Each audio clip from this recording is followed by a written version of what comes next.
Bullies tear mechanics' daughter's dress. She crushed them without mercy.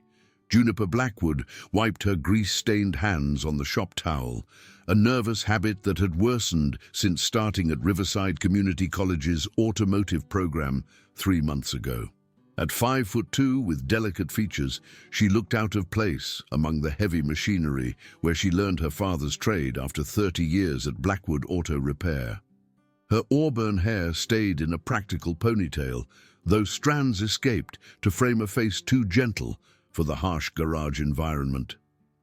The navy coveralls looked oversized on her small frame, rolled up at the cuffs to avoid dragging on oil-stained concrete.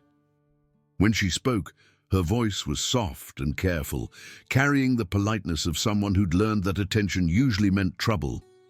Other students labeled her as the quiet girl who kept to herself, probably only there because Daddy owned a garage. What they didn't know was that Juniper had been rebuilding engines since 12, could diagnose transmission problems by sound, and had natural mechanical intuition her father claimed was the best he'd seen in 30 years. More importantly, the shy mechanic's daughter had spent 8 years training mixed martial arts at Murphy's Gym downtown, where her father enrolled her after her mother's cancer death left them both struggling to channel grief constructively. Eddie Blackwood had watched his daughter absorb losses: mother, house foreclosure, near business bankruptcy, and decided she needed to fight for herself in a world determined to take everything from those who couldn't defend it.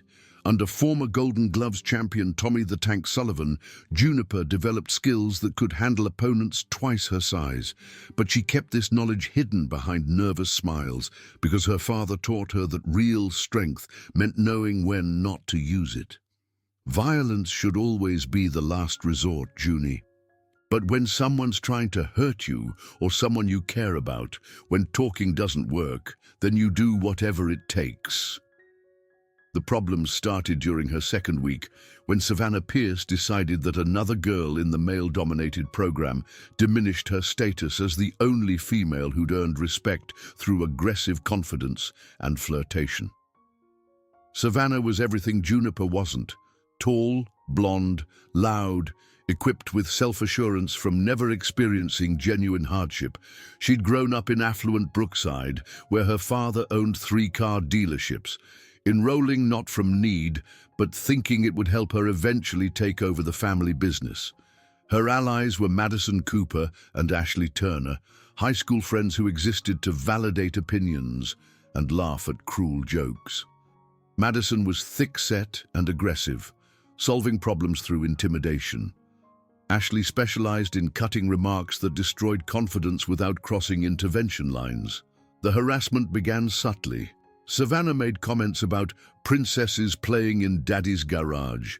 Madison accidentally bumped her while carrying heavy parts. Ashley questioned whether Juniper belonged in a program for people who actually need to work, rather than rich kids whose daddies own shops. Each incident stayed within plausible deniability bounds. Male students watched uncomfortably but avoided intervention, focusing on their own problems while earning certificates that might improve employment prospects. But Derek Castellanos was different.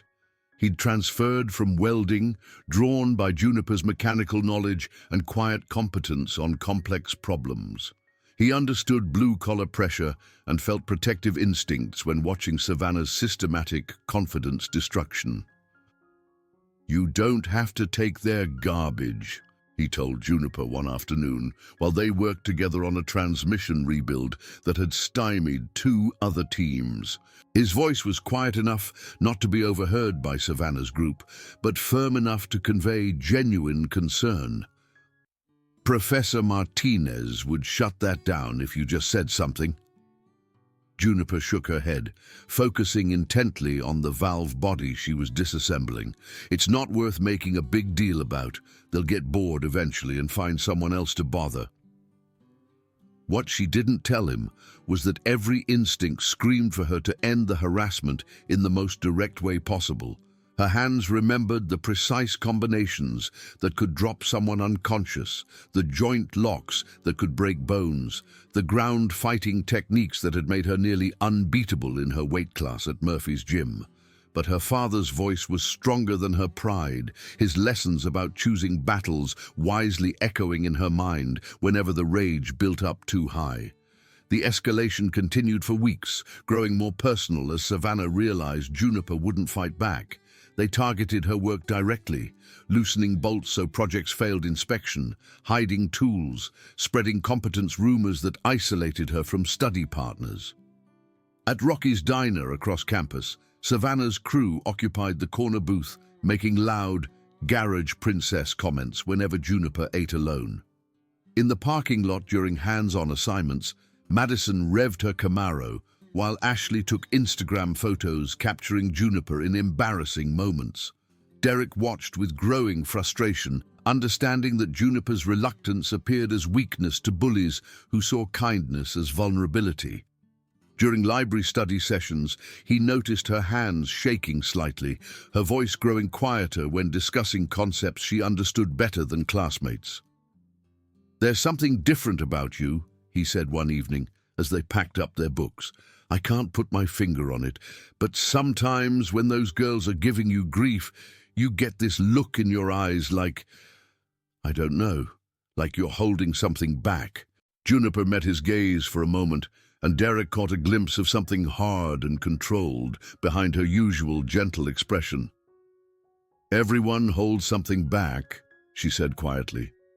"That's what makes us civilized."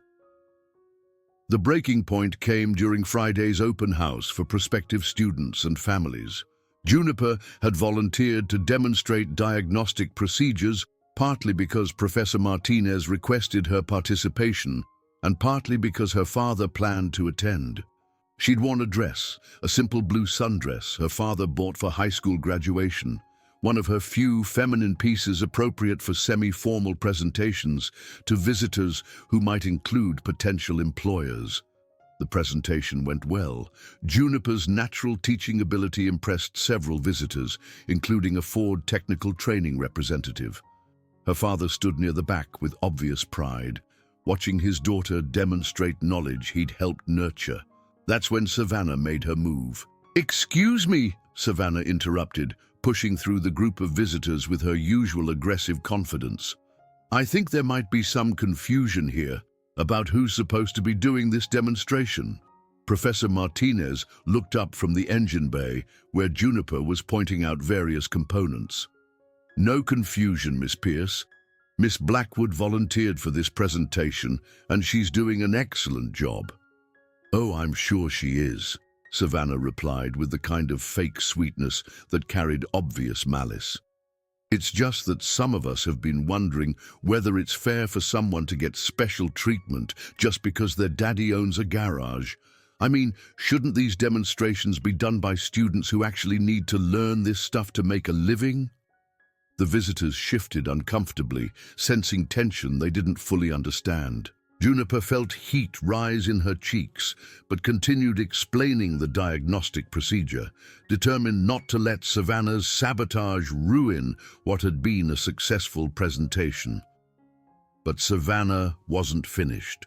As Juniper leaned over the engine to point out a particularly important component, Savannah accidentally caught the hem of her dress with a wrench she was carrying, using enough force to tear a long rip up the side that exposed most of Juniper's thigh and left her standing in front of 24 strangers with her clothes literally falling apart. The reaction was immediate and devastating. Several visitors averted their eyes politely. Madison and Ashley burst into barely concealed laughter. Derek stepped forward as if to help, but Juniper waved him off, her face burning with humiliation as she tried to hold the torn fabric together while maintaining some semblance of professional composure. "Oh my God, I'm so sorry!" Savannah exclaimed with exaggerated concern. "I didn't see your dress there. Maybe next time you should wear something more appropriate for a garage environment." Eddie Blackwood's face went dark with anger. But before he could say anything, Juniper straightened up, her hands no longer trembling, her voice suddenly carrying an authority that silenced the murmur of conversation that had erupted after the dress-tearing incident. "Professor Martinez," she said calmly, "could I have a few minutes to change clothes? I'd like to finish the demonstration properly." "Of course," Martinez replied, clearly uncomfortable with what had just happened, but unsure how to address it in front of visitors. Juniper walked out of the shop with her head held high, ignoring the snickers from Savannah's group and the sympathetic glances from Derek and several other male students who understood they'd just witnessed something that crossed every line of decent behavior. She returned 15 minutes later wearing her usual coveralls, but something fundamental had changed. Her posture was different, straighter, more confident. Her movements had lost their usual nervous hesitancy, replaced by the fluid precision of someone who knew exactly what they were capable of accomplishing. When she resumed the demonstration, her voice carried new authority that commanded attention and respect from everyone present. Derek noticed the change immediately, recognizing something dangerous and controlled in the way she handled herself. The Ford representative asked several additional technical questions that Juniper answered with comprehensive knowledge that impressed even Professor Martinez. Her father watched with a mixture of pride and concern, recognizing something in his daughter's bearing that suggested the careful restraint they'd both worked to maintain was beginning to crack. But it was Savannah who completely misread the situation. Emboldened by what she interpreted as a successful humiliation, she spent the rest of the afternoon making loud comments about wardrobe malfunctions and people who can't dress appropriately for professional environments, apparently believing she'd established dominance through public embarrassment. The real confrontation came the following Monday morning in the parking lot behind the automotive building, where students often worked on personal vehicles before classes started. Juniper was checking the oil in her father's pickup truck, a battered Ford that served as both transportation and mobile advertisement for Blackwood Auto Repair, when Savannah's group approached with the swagger of people who believed they'd already won whatever conflict was brewing. "Well, look what we have here," Savannah announced loudly enough to draw attention from other early arriving students. "It's Miss Professional Presentation working on Daddy's truck because she probably can't afford her own car." Derek had just pulled into the parking lot and was climbing out of his own vehicle when he heard Savannah's voice carrying across the morning air. Something in Juniper's posture, as she slowly closed the truck's hood, told him that this encounter was going to be different from all the previous harassment. "You know what I think?" Madison chimed in, stepping closer to the truck. "I think maybe we should help little princess here learn what real automotive work looks like." Before Juniper could respond, Ashley had grabbed a handful of loose gravel from the parking lot and thrown it across the truck's windshield, leaving scratches in the glass that would cost hundreds of dollars to repair. "Oops," she said with exaggerated innocence. "Guess I'm just clumsy." The attack on her father's truck was the final straw.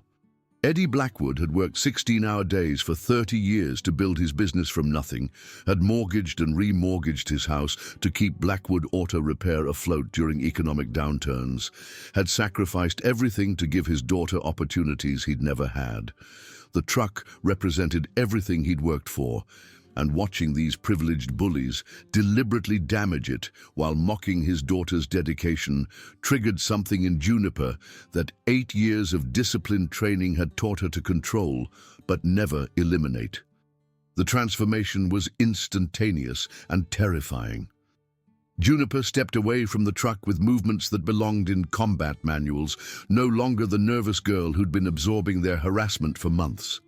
Her shoulders squared, her stance widened into perfect fighting position, and when she looked at the 3 girls who'd been tormenting her, her brown eyes held a coldness that made Madison instinctively step backward. "You're going to pay for that windshield," Juniper said quietly, her voice carrying farther than it should have given its volume. Savannah laughed, apparently still believing she was dealing with the same timid girl who'd been taking their abuse without fighting back. "Or what?" You gonna call your daddy? Run crying to Professor Martinez? Face it, princess, you're nothing. I'm going to give you one chance to apologize, Juniper replied, moving closer with the fluid precision of a predator closing distance on prey. To me, to my father, and to everyone else you've been pushing around because you thought there wouldn't be consequences. Ashley pulled out her phone, probably intending to record whatever humiliation they planned to inflict next. Madison cracked her knuckles, clearly looking forward to the physical confrontation she'd been building toward for weeks. Savannah crossed her arms with the arrogant confidence of someone who'd never been seriously challenged. You know what? Savannah said, stepping closer until she was almost nose to nose with Juniper. I think it's time someone taught you your place in the pecking order around here. She shoved Juniper hard in the chest, probably expecting her to stumble backward or fall down like she had so many times before when they'd used physical intimidation to reinforce their dominance. Instead, Juniper absorbed the push like a rooted tree, her combat training automatically adjusting her balance and position. Before Savannah could process what had just happened, Juniper's left hand shot out in a perfect palm strike that caught her directly in the solar plexus, driving all the air from her lungs and sending her staggering backward, gasping and clutching her chest. Madison came at her from the side, swinging wild haymakers with no technique or discipline. Juniper slipped the first punch easily, caught Madison's extended arm, and used a classic judo throw to send her flying over her hip and crashing onto the asphalt parking lot, hard enough to scrape skin from her palms and elbows. Ashley tried to run, apparently realizing that this situation had escalated beyond anything she was prepared to handle. Juniper caught her after 3 steps, grabbing her shoulder and spinning her around before delivering a precise knee strike to her thigh that dropped her to the ground with a Charlie horse that would keep her limping for weeks. The entire confrontation had lasted less than 30 seconds. 3 bullies who'd walked into the parking lot full of arrogance and malicious intent were now on the ground, groaning and struggling to understand what had just happened to them.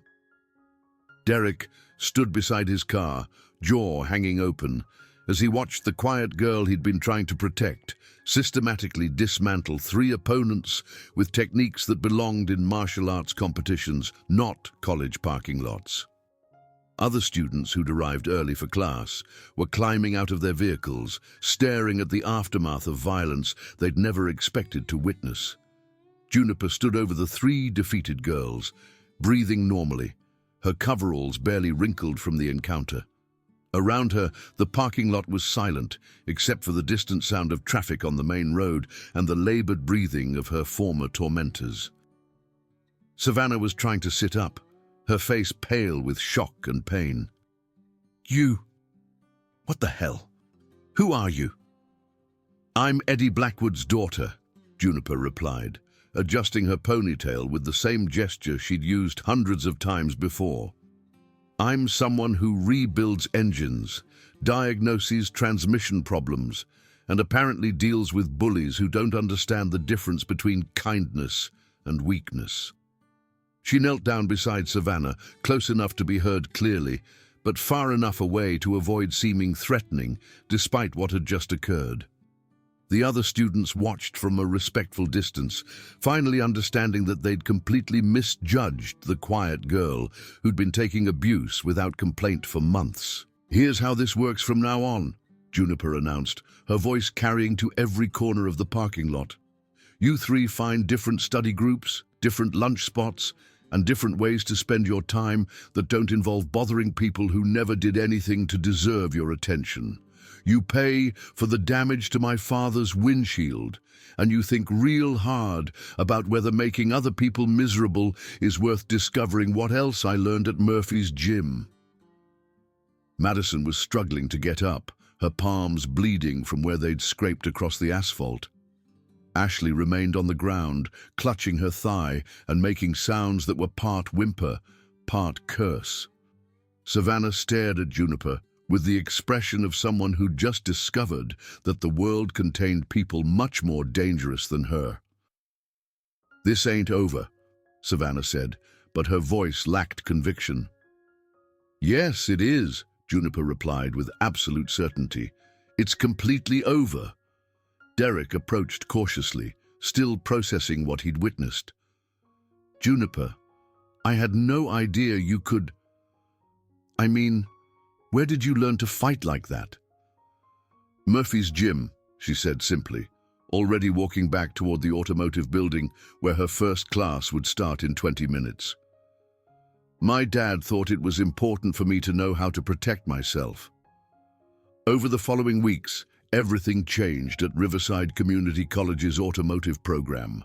Word spread about the quiet mechanic's daughter who'd taken down 3 bullies without breaking a sweat. Students who'd avoided her began seeking study help and technical advice. Savannah, Madison, and Ashley never returned. Some said they'd transferred to different departments to start fresh. Others claimed they'd dropped out entirely, unable to handle the loss of social status from being defeated by someone they'd underestimated. Derek and Juniper's friendship deepened into something more personal as he gained new respect for her strength. Their conversations expanded beyond automotive technology to dreams for the future and understanding what it meant to stand up for defenseless people. "Can I ask you something?" Derek said one evening as they worked on an engine rebuild. "Of course," Juniper replied, now confident about speaking on subjects she understood. "That morning in the parking lot, were you holding back? You could have hurt them worse." Juniper considered while torquing cylinder head bolts.